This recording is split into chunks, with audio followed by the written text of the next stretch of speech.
اتنی قیمتی زندگی اللہ تعالیٰ نے تمہیں دی ہے کہ اگر سانس تمہاری رک جائے تو کروڑوں دے کر کے بھی کسی ڈاکٹر سے سانسیں واپس نہیں لا سکتے. ایک بار تمہاری دھڑکن رک جائے تو لاکھوں کروڑوں اربوں دے کر کے بھی اس دھڑکن کو واپس نہیں لا سکتے. اتنی قیمتی لائف تمہارے ہاتھوں میں آج موجود ہے. لوگ یہ کہتے ہیں کہ فلاں نے مجھے دھوکہ دے دیا، فلاں نے میرے ساتھ چیٹ کیا. بلکہ ایک بزرگ فرماتے ہیں سب سے زیادہ دھوکہ تم خود اپنے آپ کو دیتے ہو. دوسروں کا جو کھایا ہوا دھوکہ ہے وہ تھوڑی دیر کے لیے ہوتا ہے، لیکن تم جو خود دھوکے میں مبتلا ہو اپنے آپ کو، یہ برسوں بیت جاتے ہیں، تم نے اپنے آپ کو اس کیفیت سے باہر نہیں نکالا. کبھی اپنے جسم کی طرف دیکھو، یہ قیمتی جسم اللہ تعالیٰ نے تمہیں کیوں کر عطا کیا ہے؟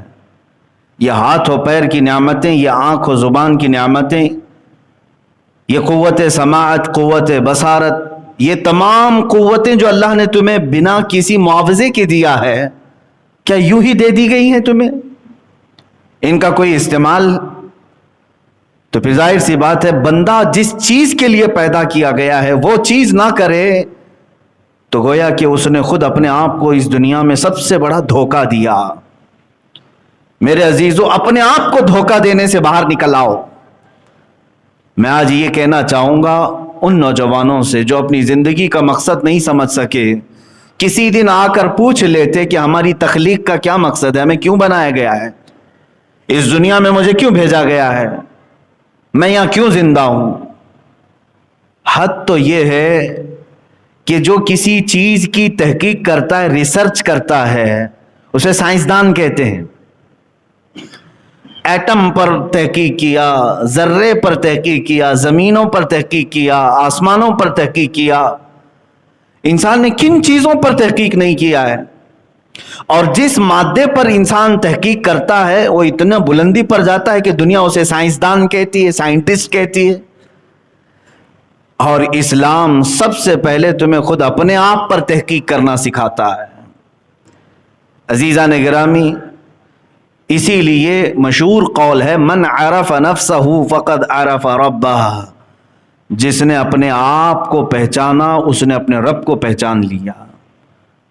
خود اپنے متعلق سب سے پہلے معلومات حاصل کر لے کہ میرا بچپنا کیوں ہے، میری جوانی کیوں ہے، مجھے اگر بڑھاپا دیا گیا ہے تو کیوں ہے، میری سانسوں کا کیا حساب کتاب ہے، میں اس دنیا میں ساری سہولتیں کھا پی کر کے استعمال کر کے کیوں رہ رہا ہوں. کوئی تو مقصد ہوگا. مثال کے طور پر آپ کو اچانک کسی نے 5 اسٹار ہوٹل میں بلایا، وہاں پر طرح طرح کے کھانے لگے ہوئے تھے، بہترین روم ہیں.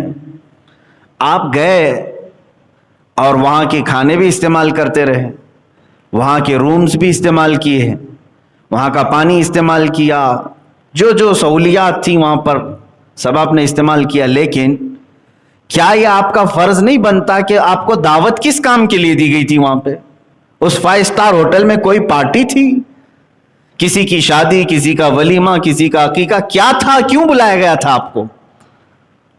کیوں بلایا گیا؟ ایک بڑے فنکشن ہال میں آپ کو کیوں بلایا جاتا ہے؟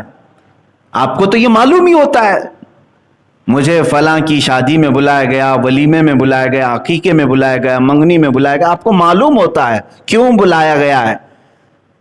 بغیر آپ کو معلوم ہوئے آپ وہاں جا کر کے موج مستی کرتے رہیں تو آپ کو پاگل کہا جائے گا. اسے پتہ ہی نہیں ہے یہاں ہو کیا رہا ہے، صرف عیاشی کرنے کے لیے آ گئے. عزیزان گرامی وقار، تمہارے اس کائنات میں جلوہ گر ہونے سے پہلے اللہ تعالیٰ نے کیا چیزیں تمہارے لیے نہیں سجائیں. یہ زمین کا مضبوط بچھونا، آسمان کا مضبوط چھت بغیر پلر کا، یہ کائنات میں سرسراتی ہوئی ہوائیں اور تمہارے لیے مفت سانسیں، تمہارے لیے پانی کی فراوانی، روشنی کا انتظام، سونے کے لیے الگ تمہیں نیند کے غلبے، بھوک لگے تو کھانے کی تمام چیزیں، یہ سب چیزیں مہیا کر دی گئیں. تو تم آئے کیوں یہاں پر؟ اس کائنات میں کیوں آئے؟ کیا مطلب تھا، کیا مقصد تھا؟ اسی مقصد تخلیق کو قرآن کہتا ہے، سورہ ذاریات کی آیت وما خلقت الجن والانس الا لیعبدون. اللہ تعالیٰ فرماتا ہے ہم نے جنات اور انسانوں کو صرف میری عبادت کے لیے بنایا ہے، اپنی عبادت کے لیے بنایا ہے. سمجھ میں آیا کہ ہمیں کائنات میں اللہ نے اگر بھیجا ہے تو اس کی عبادت کے لیے بھیجا ہے.